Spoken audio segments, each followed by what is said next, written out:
Hey, this is James Dainard with Heaton Real Estate and ProjectRE. I'm Ashley Kehr from BiggerPockets Real Estate Rookie, and today I am buying my first flip house. That's what we do. We make dreams happen.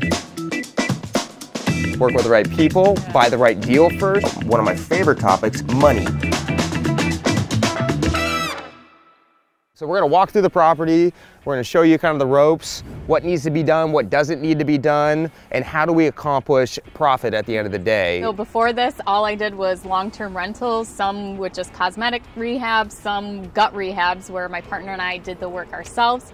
So this is going to be a big change for me, is being hands-off, being across the country. I'm from Buffalo, New York, while this whole flip takes place, but I'm here to learn how James does it and what his process is. So first, we're going to start off with his property walkthrough worksheet. So as you can see, this isn't in as bad a shape as the last couple houses that you've seen in mine. I've torn a couple of your houses before, and I have to say, it's not looking too bad so far. This is like a 4 out of 10, but it's a perfect first. Actually, one of the most important things you can do on buying your first flip, don't bite off more than you can chew. Because that was actually how I lost all that. Remember our horror stories? Yeah. I bit off way more than true. I went after the best possible deal, but because I didn't know what I was doing, I turned it into a nightmare and lost all my money. So, baby steps, work with the right people, buy the right deal first, make sure it's systematic. So let's take a look. We'll go from there. Okay. So my first impression on this is that it's really just a cosmetic update. Yes, it's a dated. A gut. No, not a full gut. Ashley has been to a couple of my houses, which we have found all sorts of different varieties of conditions, from hoarder houses. The abandoned drug house. Yeah. That was the first one you saw. Yeah. So this actually, like for us on a normal purchase, is like a 4 out of 10 for condition. Like it's not in that bad a shape at all, which is perfect for your first flip. Typically what we tell investors, and what we've done well when I was a newer investor, is buy something that's not really like turn of the century old.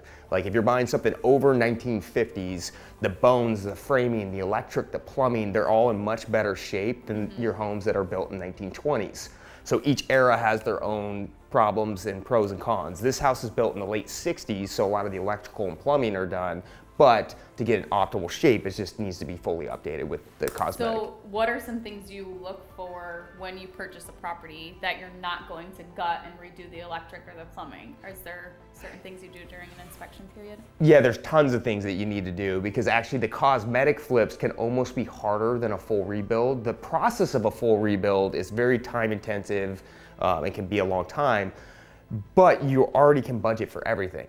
You already know, hey, everything's getting new. Whereas cosmetic, you got to be a little bit more thrifty. What to do, what not to do, what can you keep, what can't you keep. So when you're doing your walkthrough, it's very important, you know, like what we do, or what every flipper should be doing on their first flip or any flip, is have a prepared sheet. There's certain things that we bring with us on every walkthrough. Those things are, A, is we bring a copy of the tax record. The tax record it is going to break down the square footages, actually how big is the house on the main floor, the basement. That's going to help you budget correctly as you're walking through, because you can notate if you need to do all the paint, you have all the square footages right there, including the lot size. The other thing you want to bring is a tape measure, a flashlight, so you can kind of look at things. You can measure spaces. Will it flow right? You want to bring a copy of the comparables, so you know what kind of cosmetics you need to do or not. So so like if a property down the street sold for a certain amount, you're going to target that property if it had 3 bedrooms, 2 bathrooms. That's going to be something you're going to compare it to if this was the same, or you're going to say every property that's selling at a good price point has 2 full bathrooms. We need to put in a second bathroom. Correct. Yes, that's going to tell us what spaces we need to add. Like instead of, we don't need to even do a 3rd bathroom because none of the comps have it. Correct. Okay. And then other things like whether you even do it, like add a bathroom, but like windows. Do they have vinyl windows or do they have aluminum windows? And those are things you want to be able to know as you're doing your walkthrough sheet. Okay. And then as you have all that information, that kind of tells you what you need to do and not do. You want to always have a detailed property walkthrough sheet too, because as you're walking these properties, I mean, we've done over 3,000 homes. Yeah.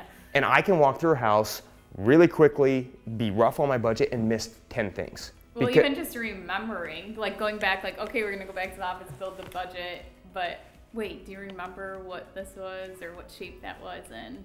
So notating, taking pictures, videos. Yes, you always want to take photos, notate it, and then also you want to the biggest thing is narrowing your prelim budget and your actual budget, and then finalizing your budget.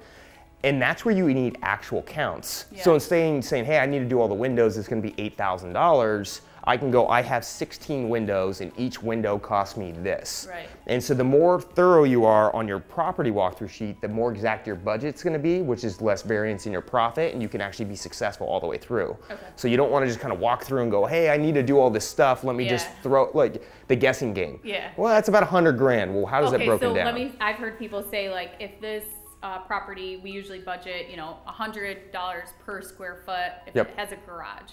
Like you're saying, don't do that. Go through and actually detail, itemize.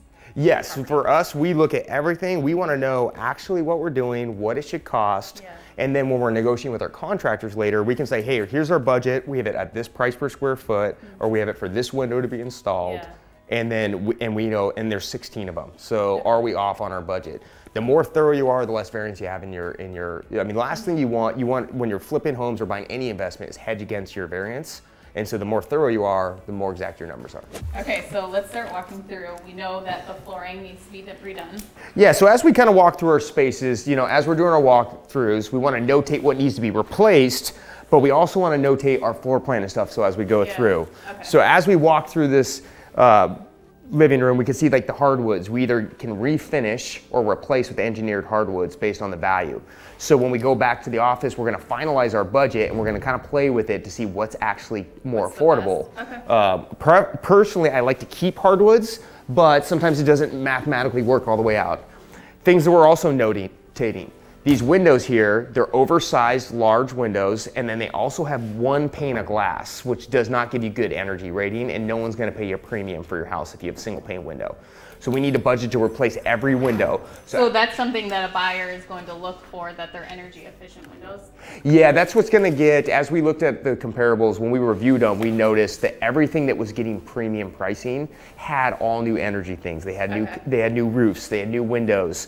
People will pay that premium as long as they move in ready. They don't want to worry about any deferred maintenance. It's, you know, so there's that big variance in comparables. Okay, windows, we got it checked. We're gonna need the 4 oversized. Okay, so the fireplace. This looks like the fireplace that was in my grandma's old house. It always comes down to back to the comparables, like when we reviewed them. So there's numerous things we can do depending on the style house on something like this as we're kind of taking our notes. So I always want to grab the photos, reference the comparables, and also depends on the style. This was like a mid-century cool house. We acid wash it. It's going to cost us about $400. Acid wash it, throw a little mantle on, play into the whole thing. Okay. Or the cheap way to do it is paint it, which painting is going to cost you about $200. But in the comparables, we're going to go back and do one more see look. What they are. And if they have all tile, that's what we're budgeting into. Okay. The biggest key in flipping is to not come up with your own plan. It's just to copy whatever is selling. And then one thing that I like to do in my walkthroughs is always slow myself down and feel the spaces. So in this space alone, I'm looking at this, and it's normal, right? It's squared out, you got your windows, you got your fireplace, but it's also really dark. And things that we want to look up there's not even a light fixture in the living room. Yeah, and there's no light fixture in your living room. And so as you do your walkthroughs, you want to also notate those things because that's an expensive line item. We're going to have to hire an electrician, get a permit, fish in, and add either cameras. So even just for a light fixture to be added, you have to get a permit? Yes. Wow. So anything that you touch, plumbing, electrical, HVAC, and it depends on the city that you're in, is you need to pull the correct permit. In this specific area, we've done a lot of homes in Bothell. We talked about the area kind of previously. It's a great market. The city's not terrible to work with. They're pretty normal.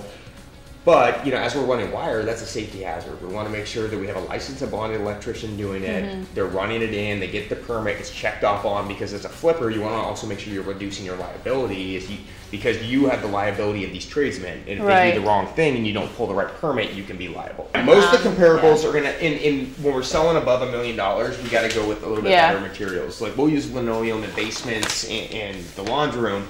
But in your main dining room, it looks a little cheesy. Right. So the thing that we have to figure out, and we're going to go back after we collect all this information and rerun our budget and look at the comparables, is what's more cost effective? Is it tearing out the hardwoods and doing engineered hardwoods all the way through?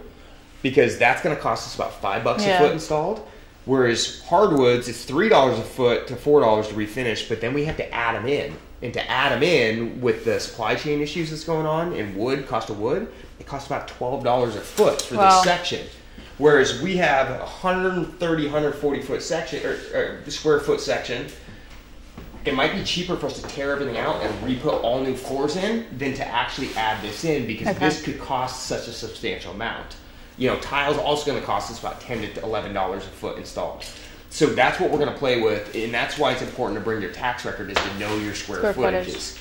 There's one thing that I've learned touring houses, and I don't know if it would be the case in this house, but is you never open the fridge door. That is, yes. The number one, that is, I learned that, you know how I learned that lesson? You open the door. I open the door. Yeah, this is another story. This is so here. I'll tell you this real quick. I was 23 years old. We bought a house. The house was packed full of garbage, and the power had been off. And we get there and we start clearing it out, and there's a giant freezer in there. The freezer, we didn't really think of it. My guy opens it. As he opens it, it's full of maggots to the brim. Oh. And the lady had made her freezer a pet cemetery. And she had all of her cats over 10 years in this freezer, and she froze them to keep them so she could check on them. Oh my God. But then she stopped paying her power bill. And then we had to remove it. So never open the fridge. Ever. So we're not opening this one, even though it looks relatively clean. As we kind of walk through the rest of the house for the rest of the flow, the things that we noted in our comparables when we're comping out the house is every bathroom, or every home, had 3 bedrooms, 2 baths with a formal ensuite. Okay. Our home has only 3 bedrooms, 1 bath with this oversized bathroom. And that's why it's really important to bring a tape measure and stuff with you, because we have to somehow figure fit out another bathroom. How to get 2 bathrooms into this section in here. So and that's what the graph paper is for. It's like, we got to notate, we're going to plan this out. The more manipulation we do to the bathroom, the more framing budget we need to include as well. Okay. And so there's all these things that go in. And even just plumbing and electrical too. Exactly. It triggers, you always want to worry about the domino effect. Sometimes you just have to do it. Yeah. Like, oh, we need to add this bathroom. That's going to trigger our electrical to go way up. It's going to trigger our plumbing to go way up, because it's a full replumb in this section through here. And so we want to notate those things. So we're going to notate this bathroom here. And then this bathroom, because we've done a lot of these, the standard size so a normal bathroom is 5 by 8 right here. Currently, what we have is a 10 by 9 section. Okay. So all we're doing is referencing a square 10 by 9, 1 bath in here. And then we know, as we go to our other bedrooms, we'll measure those out, and that's going to give us all our spaces, and then we can kind of actually say, well, how much do we need to manipulate? But yes, this bathroom needs to be totally gutted. We need to put in new vanities, new flooring. We need to have a minimum of a tub in the main, and then what we like to do is put a shower in the master. This room was redone. It's painted, it has new trim, it has new flooring, but we're going to take it all apart to make it flow with the rest of the house? Yes. We got to stay conforming. And then there's other things too, right? Like the paint job isn't that great. Like you can see the paint job's not that good. This is actually not bad carpet, but then one of the problems is we got to go match this carpet. We can't have this one random room with carpet. And so what we can also see is through the bedrooms that the hardwoods go all the way through. So that's going to kind of tell us what to do and not do. So this is our formal master ensuite. We need to go back and take a look at this closet. This is not a very big closet for a master bedroom. The other thing we know is we have to put our shower door in this section through here, right? So this is going to be where the door is to go into our bathroom. Okay. That bathroom's also going to be very tight. So we do need to look back at the comparables and go, and it could be okay. We can have a small bathroom and a small closet as long as the comparables say to do so. If we go back and double check those comps again, and they have really big bathrooms, we might have to put the bathroom into that other bedroom and add another bedroom downstairs. Okay. And so those are things we want to look at. Also the comparables as you're looking at your floor plan, because that makes a big difference in your framing and everything, is when we look at them, we're going to look at where the bedrooms and bathroom locations were. Okay. Are 3 bedroom, 2 bath houses selling for a premium, and 2 bed, 2 bath are not?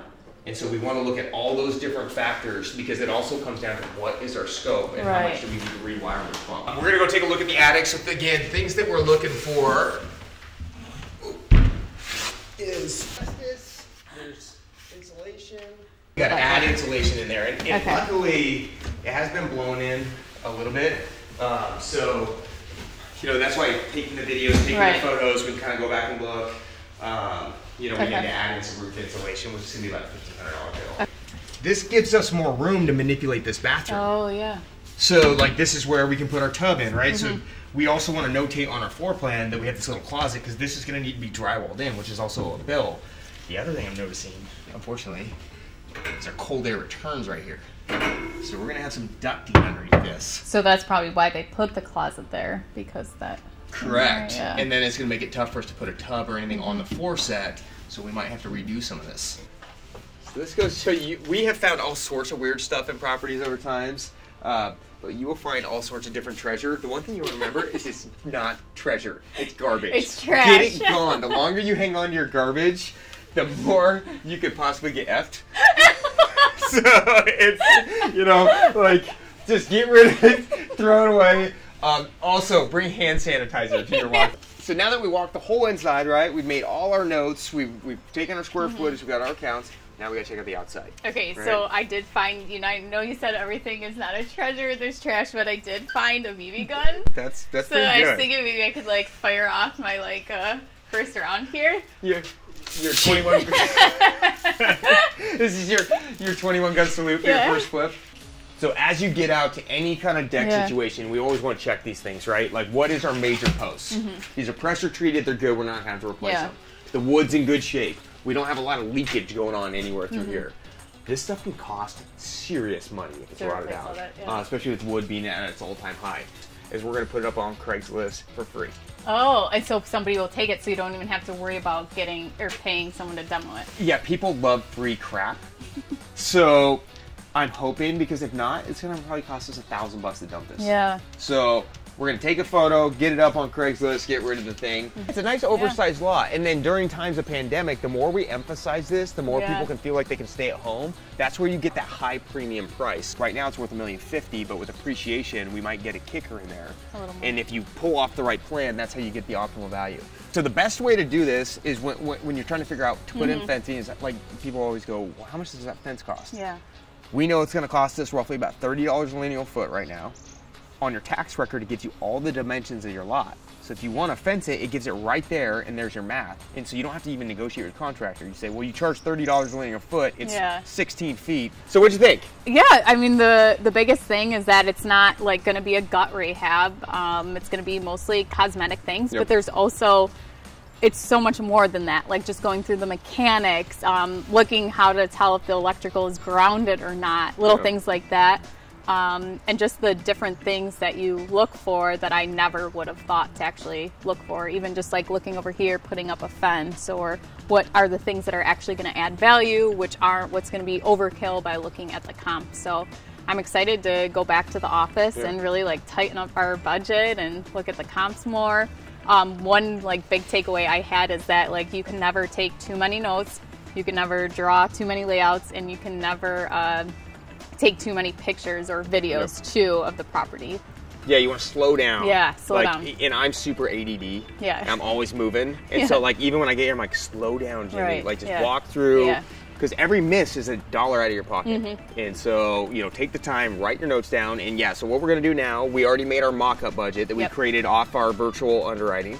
We're going to go refine that whole thing. We had some budget savings and we had some budget misses. And we're going to balance it all out. We're going to look at the comparables again. We're going to kind of put together allowances, and then our budget will be completed, and then it goes on to scheduling out our trays, which is demo, and we'll talk about how we're going to schedule that and put that plan in place. Yeah, that's something I'm really interested in learning, is how the rehab process goes. Scheduling contractors, managing contractors, things like that. Managing contractors is the best part of flipping houses. Working with contractors. All right, so we're done. So now what we're going to do is we're going to get lunch. We have 5 minutes for lunch, and then we got to get our asses back to work, finish the budget, and get rolling.